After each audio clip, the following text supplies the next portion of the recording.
Voici le résumé de Réfléchissez et devenez riche de Napoleon Hill, un livre incontournable sur le pouvoir de l'esprit, qui t'explique comment transformer une idée en richesse concrète. Si tu aimes ce genre de résumé, like, commente et abonne-toi pour en découvrir plein d'autres. Ce livre n'est pas un manuel de finance classique. Il ne parle ni de bourse, ni d'immobilier, ni de business plan.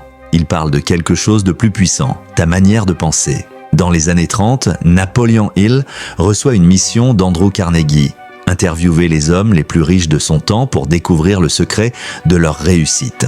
Il rencontre Edison, Ford, Rockefeller, Graham Bell, et ce qu'il découvre, c'est que la richesse commence toujours par une chose, une idée, accompagnée d'un désir brûlant. Le premier principe du livre, c'est justement ça, désirer intensément, pas un simple souhait, une obsession, un objectif tellement clair que tu pourrais le décrire les yeux fermés. Il faut que ton cerveau s'imprègne de cette image comme une vérité absolue. Ensuite, il y a la foi, pas au sens religieux, la foi en toi, en ton objectif, en ta capacité à l'atteindre.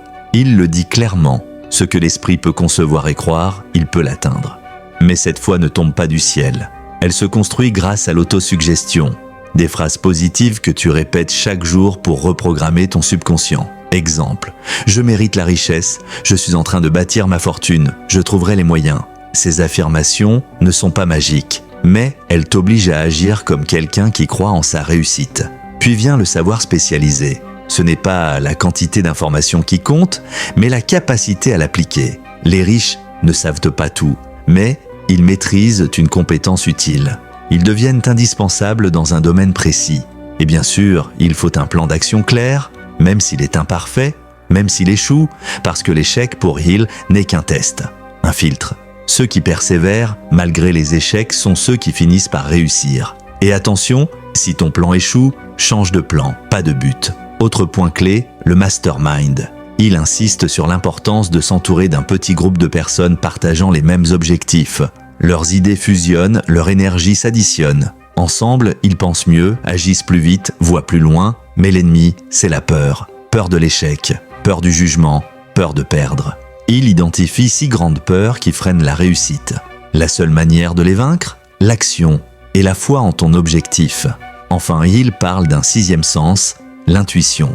Une forme d'intelligence invisible qui se développe avec l'expérience, l'engagement total et la concentration sur ton but.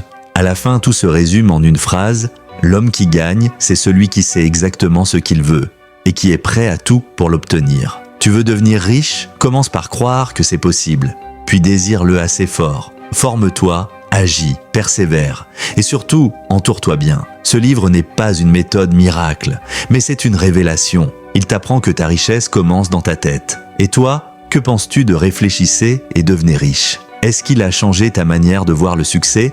Abonne-toi pour recevoir chaque semaine des résumés puissants comme celui-ci.